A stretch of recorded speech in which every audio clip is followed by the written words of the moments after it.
Hello, everyone. Welcome to Snap Take. I'm Glazer of the Snap Judgments podcast, and before I go any further, make sure you like and sub for the best Marvel Snap Takes every weekday. We just gave away a season pass yesterday. Still waiting to hear from you, bud. But we just gave away a season pass yesterday. We'll be giving another away Friday. Tonight, we record an episode of Snap Judgments going over the patch that will be out right around when this releases. I said I'd do more tournament coverage today, but it turns out you guys weren't super interested in it. So instead, it'll be part of the podcast coverage. So make sure you check that out. During the podcast, I'm going to talk about the things I learned covering the Giant Snap Fan Tournament. If you are interested in the coverage and you missed it, yesterday's video is a review of all of the top 8 decks. Please check it out if you have a moment, if you're interested. Today, instead, I'm going to be looking at all the cards that are downgrading into Pool 3. All the new Series 3 cards as of today. I'm going to build a deck for each and every one that is purely Series 3 cards. But before that, we have news. We have news on our friend, Kitty Pryde. This is from our friend at Marvel Snap Bugle, Marvel Snap News. It's Broad, the constant tournament top finisher. This is Broad's idea of what to do with a. This is Broad's take on all the news. They gather everything from Discord, from Twitter that the Snap devs release, and put all the news together. Well, here's what's happening with Kitty. The recent release of Kitty didn't go according to plan. We'll be compensating all players to thank you for their patience. We're not going to look at all the rest of this. That's not super relevant. Kitty is getting a full redesign. First, it used to be 1-0. You can return this to your hand to gain 2. Now it's a 1-0. When this returns to your hand, gets +2, and it returns at the start of each turn, i.e., it is no longer player's choice. We all assume it is not going to return at the start of the 6th turn, otherwise the card would be kind of useless. However, this is a nerf, right? It's no longer a thing you can just play and drop on 5 and then play a 6. It's slightly better with Beast now, in that Beast will make it 0, so you could just keep replaying it. But for the most part, this card is just slightly worse. It does a little bit less with various things. If it's at the start of your turn, returning to your hand, sorry, if it's returning at the start of each turn, that means it's probably going to happen before things like location abilities and so on to further pump it. It's a worse card now. Still, it's going to be free for everyone. If we scroll down, absolutely everyone's going to get Kitty free.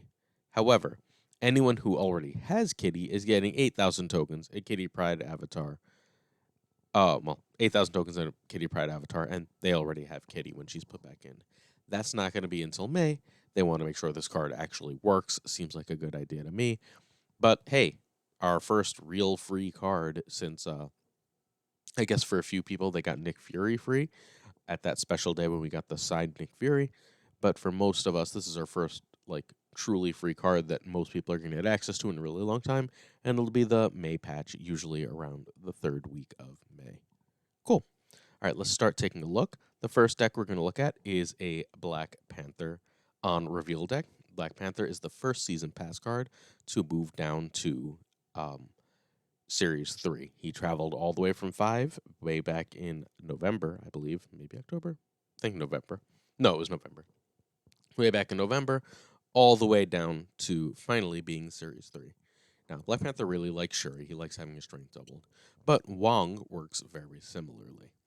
This is a classic on reveal deck. This is what people were playing Black Panther with when he was brand new. The idea fundamentally is to get Black Panther on Wong and then Zola him. It gives you 32 power stuff everywhere. It's absolutely incredible, really powerful. The deck wins a lot unless it gets Cosmoed. If Cosmo's in the meta, this deck obviously takes a huge hit, but otherwise, this deck wins way more games than you would think. This version here is from Milky Snap. It also has the benefit of Wong into stuff like White Tiger and Doctor Doom for when you don't see your Panther. It can also Odin that Panther if you're winning another location with your smaller cards. It's an Ironheart. It's throwing a Thor into a Wong lane is really, really nice. Some versions of this, it's worth noting, have Electro, because another thing that this deck can do is it can do the Panther combo. It can it can Electro into Panther, into Zola, into Odining Zola, and then that Odin's gonna pop away and further pump your Surfer. Either version is completely fine. This deck is really good. If you haven't tried it out, it's worth it just to see the numbers get big a couple times. It's not the most complicated deck in the world to play either, but that's what you could do with Panther. Next up, we have Shuri. We're gonna look at two Shuri decks real fast, partially because we talked about both of these decks in yesterday's video. These are both SnapFan tournament decks. The first of them is the standard Shuri Zero. Odds are the second that this goes down, the deck will be nerfed, which seems, not the most fun thing in the world for people who are just grabbing Shuri tomorrow, or today, excuse me. Well, if the nerf isn't bad and somehow this deck survives, for the past month or so, this has been the best deck in the game. An unfortunate casualty of the Shuri nerf is going to be this amazingly cool move deck from the SnapFan Open. Quirge is here in the fourth place deck, proving that move can still compete at the top of the meta with this really, really cool take on move. It's got Shuri into Vision or Heimdall on top of an early game move package to gain a bunch of power, Spider-Man to lock down a lane, so that you can move things out of there, winning with something very small, while all your giant move stuff wins elsewhere. It's a super cool deck. I cannot imagine this deck in any way, shape, or form survives the nerf, but it is a really cool deck. I will be back very likely tomorrow with all the stuff that we can actually do with the new Shuri. So I climbed like 4 ranks in the high 90s. As of recording, I'm ranked 98. I climbed a bunch of ranks in the high 90s with this. This has been the most successful Patriot deck for me. Turns out getting Patriot and Blue Marvel, Patriot Mystique, Patriot Super Skrull, some combo thereof, dropping Magic and then Onslaught on top of them, then Ultron is game winning, right? It's making your cards like 18 or more power. Super Skrull is absolutely game changing. Generally speaking, when people have the Enchantress or Killmonger, they snap and sort of let you know where they're going to play it. So, like a Cosmo and a Mysterio or a Cosmo and Squirrel Girl put in the right place, assuming you have priority, will win that matchup and gain you a bunch of extra cubes. But Super Skrull here is absolutely incredible. If you're having trouble going over like a Darkhawk or a Dino or something, Super Skrull does that job for you. If you want that extra Cosmo ability, Super Skrull does that for you. If they're playing Patriot, he does that. Very regularly, Iron Man is back in the meta. He'll steal that. Be a little bit careful against what looks like Galactus decks, because Electro is pretty bad to copy. But short of Electro, and I guess Lizard, almost everything you're grabbing with Super Skrull right now in the meta is a really good grab, and he is one of the stronger cards. Also notable, Claw seems to be back in the meta, and grabbing a casual Claw seems pretty good. In addition, a deck we're going to look at in a little bit is running Onslaught. Turning your Super Skrull into an Onslaught will not double him, but will double your Patriot, Mystique, etc., etc. Really, really, really powerful card. Really cool stuff. This is currently my favorite Patriot build. I'm aware that, there's a version we're going to look at later that has Bast and Valkyrie in it. That's everyone's favorite. You gotta try this one. It plays so smooth. Don't be afraid to skip a few turns. You're going to have just a lot of power in this, even without Ultron, very few cards. Although, be wary of Shang-Chi, because your 114s are shangable. I lost a couple games that way because I just completely forgot that that was a thing. Okay. Next up, we have, in my opinion, the best deck you can use with Bast as your only new Series 3 card. This is Move Monkey. This is Kraken Null. We were talking about it in our little group chat earlier last week, I believe, and we all started making our own little versions of Move. Kraken Null is the Move Master. This is his deck. Look, the deck is crazy strong. It hasn't been played a ton, but I just want to scroll down. In 500 games, this is a 54 win rate with a 0.73 average cubes. For those who don't know, anything 0.4 is average, 0.6 is like top of the meta, 0.73 is absolutely huge. 573 games is more than a small sample. Not a big sample, but more than a small sample. this deck is legit. It's going to take practice, but if you can get this deck going, you're going to win an absolute crap ton of games. Everyone sleeps on the move package. We showed at the Snap Fan tournament, the move package has legs. Well, it also has legs in that, like, a 1-4 is top of the curve and a 1-8 is completely busted, right? Um, a 3-8 is top of the curve and a 3-13 is completely busted. If you can get either of these cards moving even just a little bit with your Iron Fist Cloak and then bounce to do that stuff again, you're going to get an absolutely busted amount of power. You add that to Bishop, you're throwing all that power on Bishop, you add that to a late game Hit Monkey, and you just watch the numbers fly upwards. You've got to try this deck. Kraken Null is a move genius. This is the first deck I would try if Bast were my only um, pool 3 card. The problem with Valkyrie pool 3 only is it doesn't really exist. I went and tried to make a pool 3 only Valkyrie deck. I looked through like 100 decks, and the ones that don't have other pool 4 and 5 cards just aren't very good. So here's what I would do with Valkyrie if I were trying to win some games. There's a classic take by Shaed. I didn't want to just share that again. Plus, the win rate's just not great. So this is really a Hit Monkey deck, right? It's a Hit Monkey deck with an extra win condition.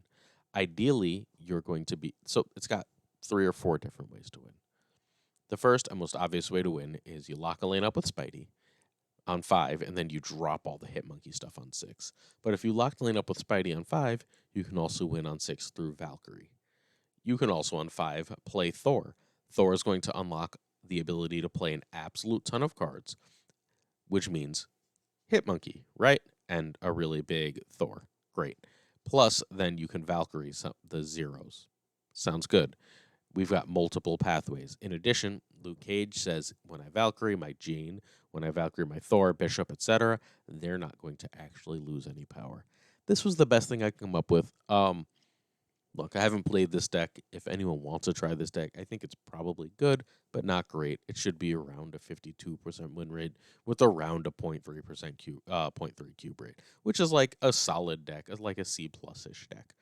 That's what I'd expect of this. If it's better, that's awesome. It could be better. It's got a lot of ways to win again, but it's not guaranteed, right? There are 2 other Valkyrie decks to look at today quickly. If you already have Bast, then grabbing Valkyrie for this deck is absolutely stellar. This is Tim Dog posted, but I first saw this deck from our friend Ridiculous Hat, who hit Infinite with this last season in the middle of all Thanos and Shuri nonsense.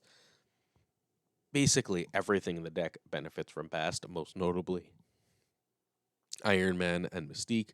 And when you're making Iron Man a 5/6 and Mystique, when she copies a 3/6, that's doubling everything else at the location. That's crazy good. Valkyrie does the same thing to Iron Man and Mystique on the last turn of the game. On top of Angela, with a Patriot bump out, it also just wins a lot of lanes on that last turn. Extremely, extremely strong deck. Not my favorite Patriot deck. I think this is the coolest Patriot deck, but the other version, the one I showed you with Super Skrull over here, just wins more. The deck has been completely silly.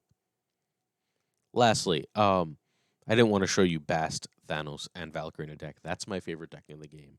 That's the Wesley Seek version of the deck that I hit Infinite with last season. I could have hit Infinite with this. My win rate is 70% with this deck. I don't enjoy it as much, mostly because I hate Leech, and hopefully by the time you're seeing this, Leech has been nerfed to hell. But this is a really cool deck. And Valkyrie, I think more than any other single card in the game, really wants to go with Thanos. Valkyrie benefits from those stones, in particular the Soul Stone, and Valkyrie benefits from you basically always having an extra 1 to play with her on the last turn. The basic play lines of this deck are as follows. Basically, you want to do one of 2 things on 3.